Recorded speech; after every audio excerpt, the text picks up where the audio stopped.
Ya rencananya ya dari 2/3 kekuatan.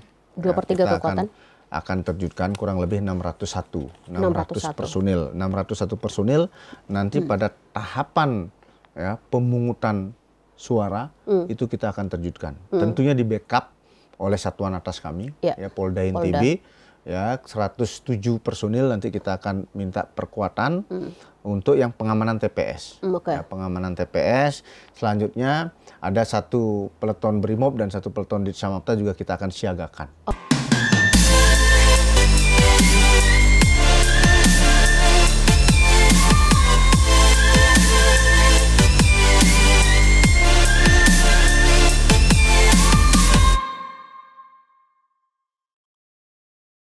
Halo Tribuner semua, selamat datang di bincangtribunlombok.com bersama saya hari ini Lailatun Niam. Nah, episode kali ini nih, ini kita sudah tahu lah pilkada sebentar lagi akan kita berkontestasi nih, para pesaing akan mulai berkontestasi, kemudian juga para pendukung lah tentunya. Dan di balik jalannya amannya kontestasi pilkada 2024 di daerah ini tentu ada peran kepolisian di sana yang mengamankan sehingga berjalan dengan aman dan damai. Dan kali ini saya akan berbincang-bincang dengan Bapak Polisi, Panglimanya di Polresta Mataram nih yang mengamankan pilkada di Kota Mataram dan di NTB lah kita berbicara secara keseluruhan. Di sini sudah ada narasumber saya, Kepala Bagian Operasional Polresta Mataram Bapak Kompol Igede Sumadra Kertiawan. Pak Kabak, selamat siang Pak Kabak. Pak Kabak, terima kasih sudah hadir di Bincang Tribun Lombok. Di sela-sela kegiatan pengamanan sudah turun Pak Kabak ya? Betul sekali. Sudah mulai. Sudah mulai. Ya. Sehat Pak Kabak tapi dengan segala aktivitas. Alhamdulillah sehat semuanya. Luar biasa. Personil juga sehat semuanya. Aman ya. Siap untuk mengamankan pilkada. Harus siap. Ya, betul sekali siap. Nah ini Pak Kabak, kita berbicara wilayah hukum Polresta Mataram kan. Ini pilkada juga di Kota Mataram juga di daerah-daerah lain. Nah ini kan sudah mulai turun juga. Nah ini tahapan pengamanannya sudah di tahapan pengamanan yang seperti apa gitu. Bahkan sekarang kan belum pendaftaran KPU belum juga gitu. Itu gimana Pak Kabak? Ya baik, jadi terkait dengan kesiapan Polresta Mataram dalam memberikan pengamanan pelaksanaan pemilihan kepala daerah nantinya ya tanggal 27 November ya, hari H-nya ya, yang mana Polresta Mataram atau Polda NTB nantinya tentu akan menggelar pelaksanaan Operasi Mantap Praja. Operasi Mantap Praja tahun 2024 terkait dengan pemilihan kepala daerah. Nah, sebelum pelaksanaan operasi tersebut, ya yang mana pelaksanaan operasi tersebut tahapan inti sebelumnya diawali oleh PRA. Ya, artinya PRA artinya cipta kondisi, ya cipta kondisi yang mana menjelang pelaksanaan tahapan inti, ya Polresta Mataram dan jajaran melaksanakan calling system namanya istilahnya. Calling system itu bagaimana Polresta Mataram bersama stakeholder, ya bersinergi melaksanakan penciptaan situasi menjelang pelaksanaan pilkada. Ya contohnya pengelolaan Harkamtibmas, menjaga Harkamtibmas biar tetap aman dan kondusif pada saat nanti memasuki tahapan inti tersebut yang dimulai terhitung mulai tanggal 24 Agustus nanti. 24 Agustus. Ya, itu sudah dimulai tahapan inti 24 Agustus. Sehingga TMT kemarin tanggal 3 Agustus sampai dengan tanggal 23 itu kita melaksanakan operasi Gatari. Operasi Gatari Praja tahun 2024. Yang mana maksud dan tujuan daripada pelaksanaan operasi ini adalah mengawali sebelum dimulainya tahapan inti tersebut. Jadi bagaimana dinamika operasional nantinya ya menghadapi pengamanan pilkada ini ya kita awali dengan operasi Gatari. Operasi Gatari. Ya, Gatari. Operasi Gatari. Praja tahun 2024. Artinya ini personel kepolisian sudah mulai mendinginkan lah para pendukung agar tenang-tenang dulu nih, agar tenang, betul. Agar atensi emosinya jangan inilah sampai menimbulkan kerusuhan lah gitu ya. Betul. Nah, ini kan di Kota Mataram ini ada beberapa titik pengamanan. Tentu ada kerawanan-kerawanan yang akan diantisipasi Pak Kabak ya. Itu betul. Biasanya kerawanan yang seperti apa nanti akan diantisipasi, kemudian pola pengamanannya seperti apa, khususnya di wilayah hukum Polresta Mataram tentunya. Ya baik, jadi terkait dengan kerawanan ya, jadi kami pun juga sudah memapping ya, memapping setiap daerah terkait dengan kerawanan apa nanti yang akan kita hadapi di setiap tahapan-tahapan tahapan pemilihan kepala daerah. Ya contohnya tahap pendaftaran. Ya. Adanya ketidakpuasan paslon. Oh iya tentu saja.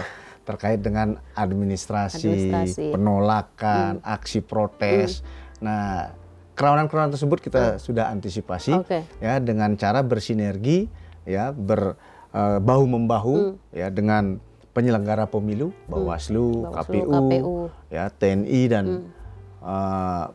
pemerintah kota maupun kabupaten ya dan seluruh stakeholder dalam mengantisipasi hal tersebut, memberikan sosialisasi kepada seluruh masyarakat bahwa pesta demokrasi ini adalah tanggung jawab kita bersama. Betul.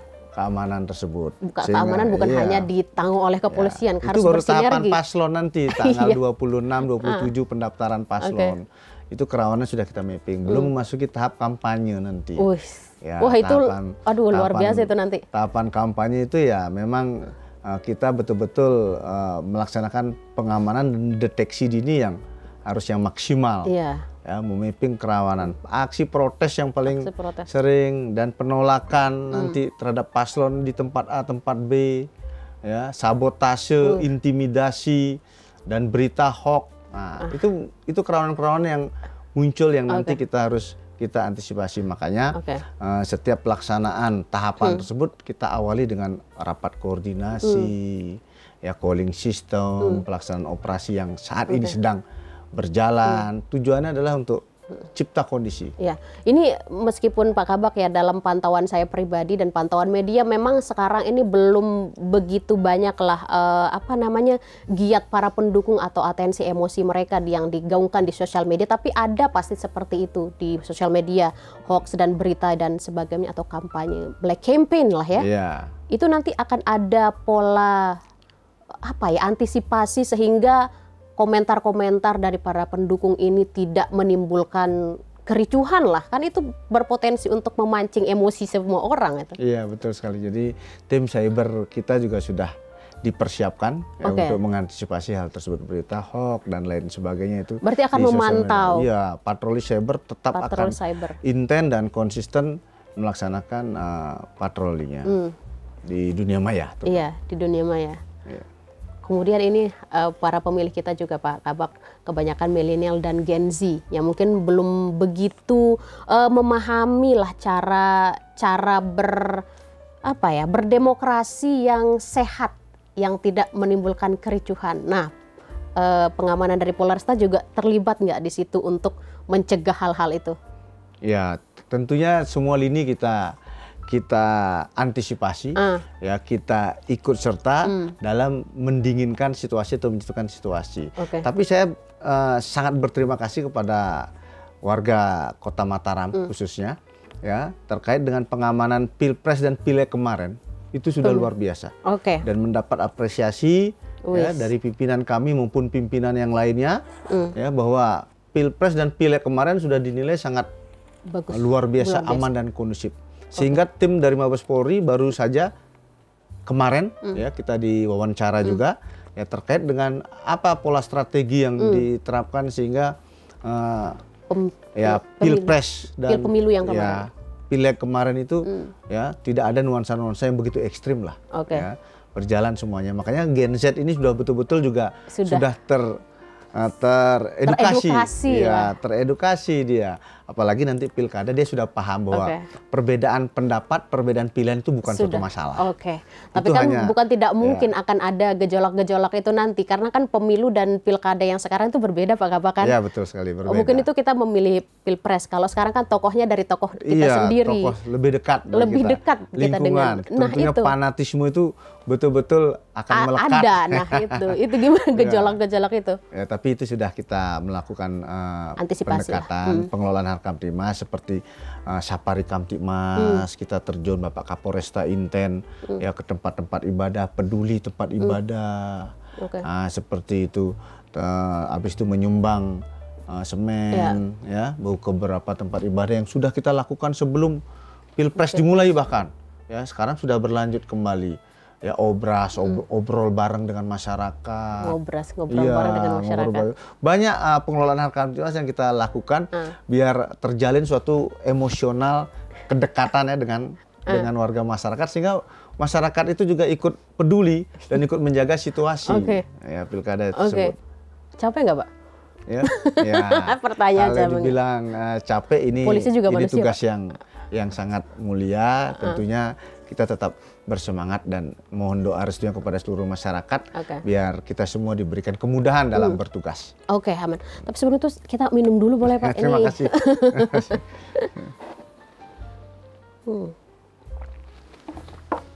Kota Mataram, wilayah hukum Polresta Mataram ada di Mataram dan juga ada beberapa wilayah di Lombok Barat juga kan? Iya betul sekali. Nah itu kan nanti ada banyak sekali TPS yang akan diterjunkan. Polresta Mataram menerjunkan berapa personel? Ya rencananya ya dari 2/3 kekuatan.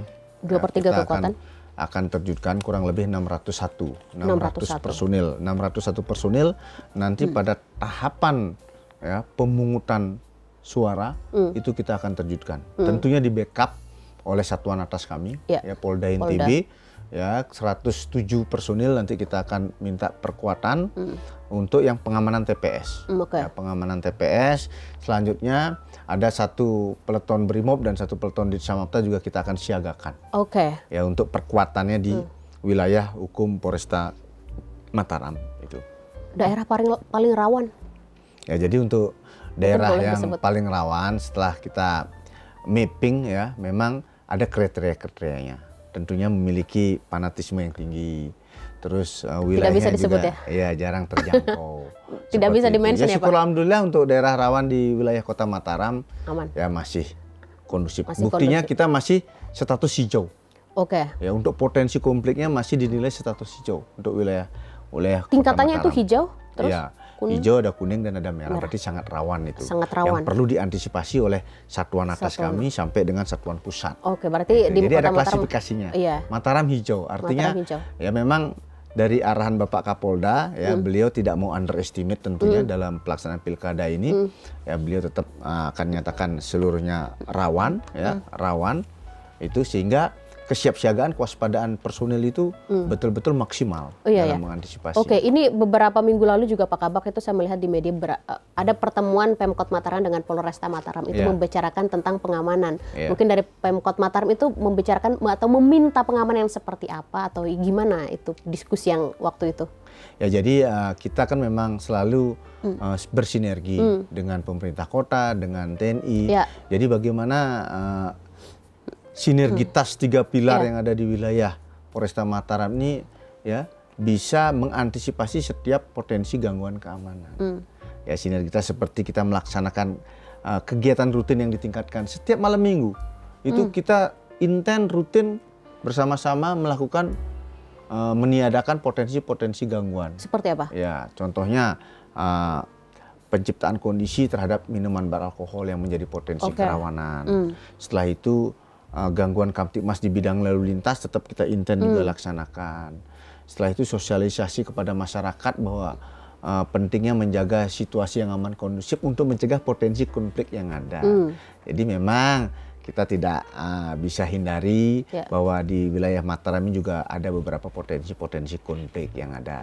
Namun sampai saat ini semuanya masih terkendali. Tapi sejauh ini di Kota Mataram kalau pilkada ya, kalau di daerah lain mungkin saya tidak ingin menyebut daerah itu sampai ada bentrok fisik, kemudian perusakan infrastruktur pemerintah gitu. Kita di Mataram aman. Ya syukur alhamdulillah seperti tadi yang saya sampaikan. Hijau. Jadi ya hijau dan pilpres pileg kemarin ya betul-betul dinyatakan aman kondusif. Tidak ada hal yang seperti Mbak tadi sampaikan itu pengerusakan ataupun itu masih sebatas protes. Masih sebatas protes yang masih bisa dikontrol.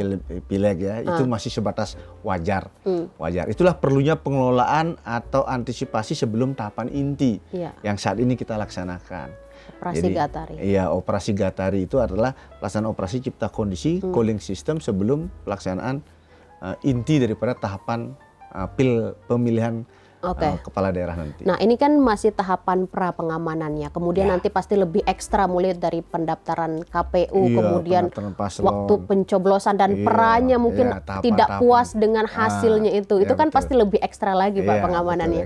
Itu mungkin boleh di-spill pengamanan yang akan seperti apa, keekstraan dari Polresta Mataram mengamankan Ya, jadi dari keekstraan kita dalam melaksanakan pengamanan, yang pertama itu ya tetap kita melaksanakan koordinasi, rapat koordinasi yang penting untuk memapping memapping kerawanan nanti per tahapan nanti dan pelibatan jumlah personil yang nanti yang akan digunakan supaya kita efektif efisien dalam penggunaan kekuatan. Nah, di sini sudah rencana operasi daripada Polda NTB maupun Polresta Mataram itu sudah difikkan, sudah matang, sehingga setiap tahapan itu sudah ada jumlah personil yang kita libatkan, sarana prasarana yang kita libatkan, dan antisipasi kerawanan apa yang sudah kita libatkan dari 1/6 kekuatan, 1/5 kekuatan, sampai maksimal 2/3 kekuatan nantinya pada tahapan inti pemilihan kampanye maupun pemilihan pemungutan suara nantinya.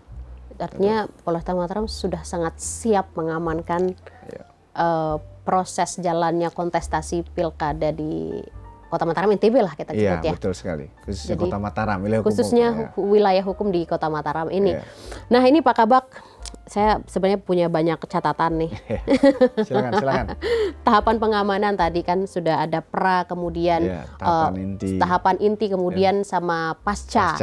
Nah, ini mungkin kalau misalnya dibilang sosialisasi Pak Kabak ya, itu sudah diksi yang cukup lama dan tidak begitu menarik nih kalau saya katakan karena harus ada pendekatan yang lebih lebih menggandeng masyarakat, ayo kita bareng-bareng gitu. Itu Polresta gimana melakukan itu, memasyarakatkan diri lah untuk ayo bareng-bareng mengamankan pilkada. Kalau sosialisasi itu udah kayak seperti contoh kemarin kita melaksanakan apel 3 pilar. Apel 3 pilar. Apel 3 pilar yang langsung dipimpin oleh pimpinan daerah masing-masing, Lombok Barat dan Wali Kota Mataram, termasuk Dandim dan Kapolresta. Di sana menghadirkan seluruh unsur pimpinan daerah, termasuk tokoh masyarakat juga ada, tokoh agama, kepala desa, semuanya lurah, camat, seluruhnya hadir di sana, dan kita memberikan bahwa kita ini dalam melaksanakan pengamanan pilkada ini harus betul-betul fokus dan serius. Tidak ada politik praktis, tidak ada saling mendukung karena kita pemerintah. Kita harus bisa memberikan rasa nyaman dalam pesta demokrasi ini. Nah itu. Dan ke masyarakat pun semuanya secara masif memberikan pendekatan. Seperti tadi Sambang, Safari Kamtibmas, peduli tempat ibadah. Kami untuk Polresta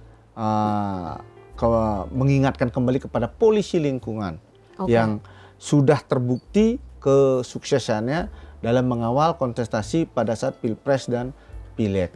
Polisi lingkungan itu adalah memang terobosan daripada Mabes Polri, bagaimana polisi betul-betul menyatu dengan masyarakat sehingga digunakanlah ada polisi di lingkungan-lingkungan.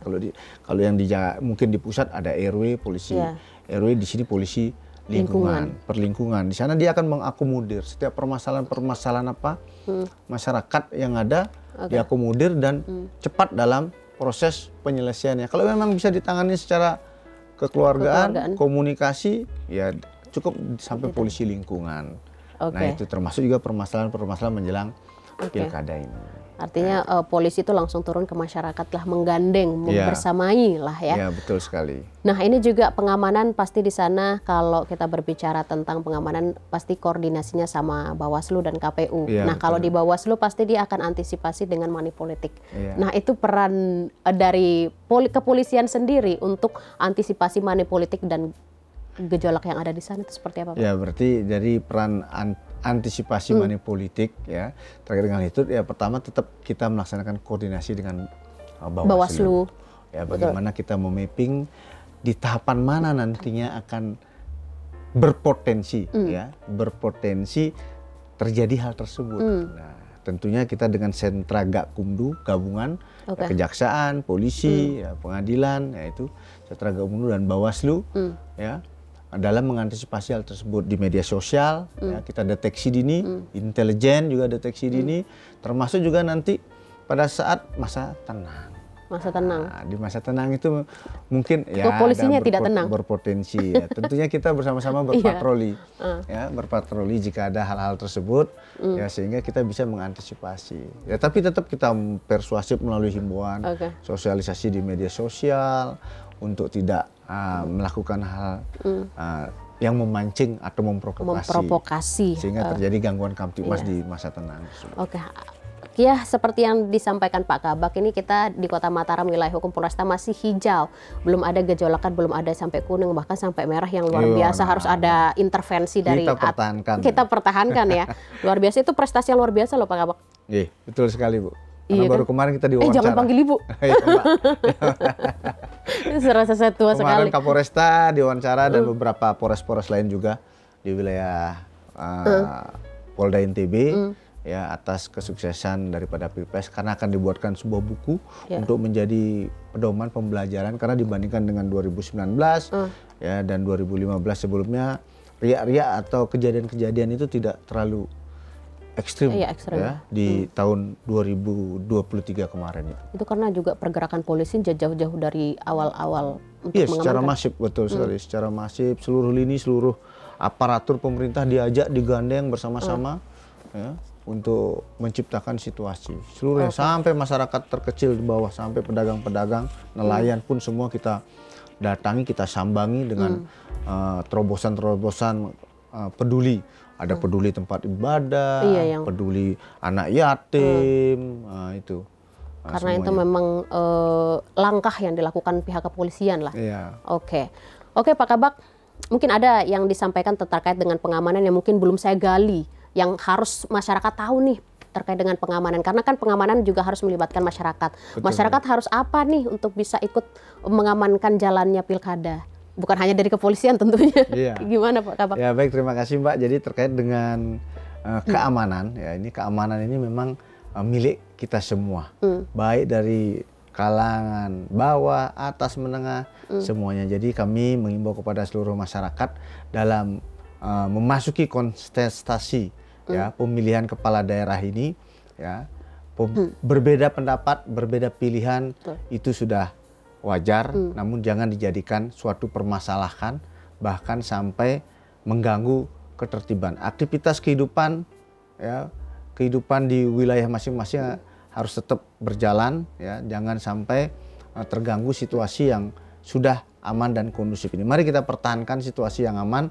Seperti Pilpres dan Pileg kemarin, ya, pesta demokrasi ini kita rayakan secara bersama-sama dengan riang gembira, tanpa ada hal-hal provokasi atau hal-hal yang sifatnya mengganggu, bahkan ya nanti akan ditiru oleh anak cucu kita ke depannya. Namanya pesta demokrasi, dari katanya tuh pesta, jadi kita harus beriang gembira tanpa ada kekerasan, saling singgung, saling berpecah belah, kan tidak jadi pesta jadinya Pak Kabak. Saling provokasi, sampai memprovokasi hal-hal yang tidak baik, ya.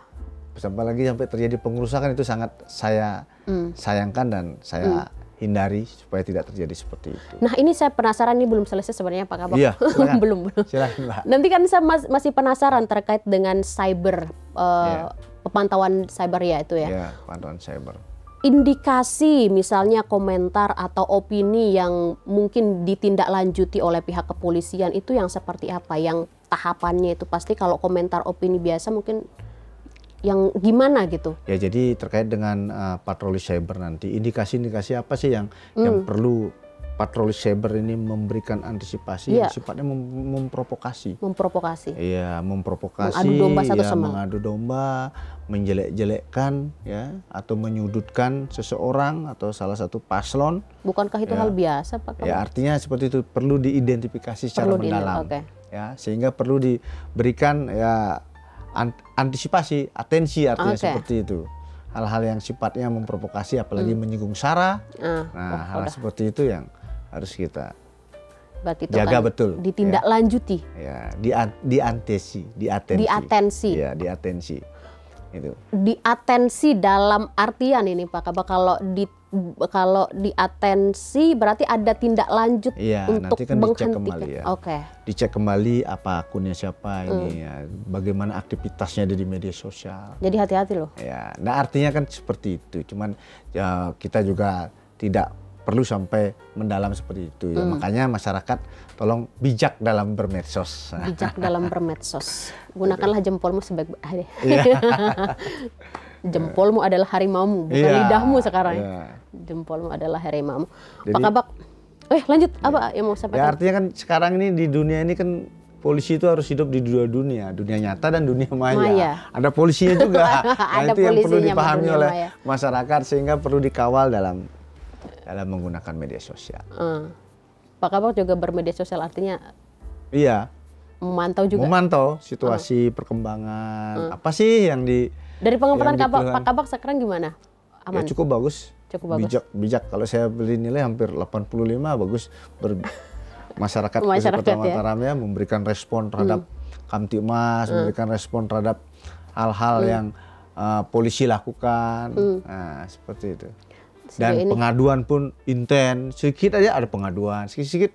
Ya, kita tidak lanjuti, kita layani semuanya. Itu pengaduan Polresta Mataram kan ada. Jadi terbuka lah. Jadi teman-teman di luar sana berbijaklah bermedia sosial karena ketika ada indikasi provokasi akan ditindaklanjuti sama pihak kepolisian. Marilah kita berpesta pora dengan demokrasi yang aman, nyaman, dan riang gembira seperti yang Pak Kabak sampaikan tadi. Pak Kabak, masih ada waktu kan Pak Kabak? Masih. untuk Tribun Lombok News ya. Tribuners pemirsa kita jadi sepenuhnya kita berikan. Luar biasa. Pak Kabak, ini mungkin pengamanan terkait dengan pilkada sudah cukup ya. Tapi saya penasaran sebagai Pak Kabak secara pribadi, polisi juga seorang manusia Pak Kabak. Betul sekali. Misalnya dari segala riuh mengamankan masyarakat, kemudian pasti ada kegiatan-kegiatan yang cukup melelahkan. Untuk mengisi luang, untuk menghibur diri tuh Pak Kabak hobinya gitu. Kalau saya hobinya ya main bulu tangkis. Saya hari Rebu dan hari Jumat itu jadwal kami main bulu tangkis dengan teman-teman. Ya, kita saling tawa, canda-candaan. Ya, kita contohkan saja. Walaupun kita sudah dekat dengan rekan partner kerja main bulu tangkis, sempat juga terprovokasi. Ya, kalau kalah, dibully. Nah, itu saya bilang makanya ini ya saudara aja terprovokasi apalagi masyarakat. Makanya harus betul-betul hindari sekali aksi-aksi provokasi itu dalam berkehidupan. Pola pencegahan provokasi itu bahkan sudah mulai dari internalnya sendiri berarti? Iya, harus dari internal sendiri kita melakukan upaya-upaya pencegahan sehingga nanti dalam bermasyarakat pun kita bisa mengajak masyarakat untuk hidup yang damai. Tapi kepolisian itu diskusi politik juga sih Pak? Politik itu harus kita tahu, bukan artinya kita harus ikut langsung, tapi kita minimal harus tahu. Politik kan harus netral. Ya, kita harus netral dalam memberikan pengamanan. Ya, betul. Ya, sama. Tapi kita juga harus tahu ilmu-ilmu politik tersebut biar kita tidak salah langkah atau tidak salah arah dalam memberikan pengamanan ya, memberikan pengamanan. Oke, Pak Kabak. Pak Kabak, kita tarik ke belakang Pak Kabak. Bercerita masa lalu. Dulu Pak Kabak cita-citanya memang jadi polisi? Iya, betul. Cita-citanya jadi polisi karena orang tua. Ya. Tapi Pak Kabak asli mana? Kalau saya asli Bali. Oh, asli Bali. Asli Bali dari Denpasar. Asli dari Denpasar. Cita-cita jadi polisi dan kesampaian jadi polisi. Iya, betul sekali. Makanya kita dalam melaksanakan pengamanan secara riang gembira dan ikhlas, apapun kepadatan ya maupun kesibukan daripada kita bertugas di Polresta Mataram yang notabene ini adalah ibu kota ya, ibu kota provinsi yang betul. Masyarakatnya heterogen, ya apapun ada di sini, seluruh permasalahan pun di sini semuanya, ya itu sehingga kita sering belanja masalah kan, masalah apa nih yang dihadapi masyarakat nih yang heterogen, ada unjuk rasa, ada hal-hal lain lah, termasuk ada permasalahan-permasalahan rumah tangga semuanya pun. Ya kita antisipasi dan kita berbagi kerja, dan berbagi masalah sama teman-teman sesuai dengan tugas pokok, fungsi dan perannya masing-masing. Saya suka diksi belanja masalah itu, belanja masalah memang itu salah satu cara awal lah untuk membuat daerah itu aman gitu. Karena ada masalahnya kita buat solusinya biar aman seperti apa. Iya itu seperti tadi kita menyediakan layanan pengaduan. Nah itu kan silakan masyarakat apapun silakan Ya, layanan pengaduan itu sangat penting. Di HP saya juga selalu malam-malam jam 1, jam 2 itu kadang-kadang ada aja pengaduan masuk. Ada saja terganggu ya, penipuan online lah ya, maupun perkelahian antar remaja, bahkan rumah tangga semuanya. Ya, saya sangat bersyukur juga masyarakat ya, apapun permasalahannya bisa mengadukan ke kami. Ya. Artinya kehadiran kepolisian itu sudah dirasakan lah oleh masyarakat. Sudah terasa dekat, terasa gitu. Dekat. Karena Sihit sudah mengadu, silakan. Itu sangat kita pertahankan seperti itu. Wih, luar biasa. Oke, Pak Kabak, ini perbincangan kita cukupkan. Mungkin nanti kita akan ada sesi, mungkin nanti di tahapan inti sudah seperti apa pengamanannya, atau ada informasi baru yang harus dikabarkan. Kemudian nanti pasca juga kita akan ngobrol-ngobrol lagi barangkali Pak Kabak. Terima kasih banyak Pak Kabak sudah hadir di tengah-tengah kesibukan di Operasi Gatari 2024 ini. Oke Tribuners semua, saya Lailatun Niam dan di sini ada Bapak Kepala Bagian Operasional Polresta Mataram, Bapak Kompol I Gede Sumadra Kertiawan, pamit undur diri dari hadapan teman-teman. Operasi Gatari 2024 memberikan rasa aman dan nyaman kepada masyarakat menjelang pelaksanaan Pilkada tahun 2024. Terima kasih.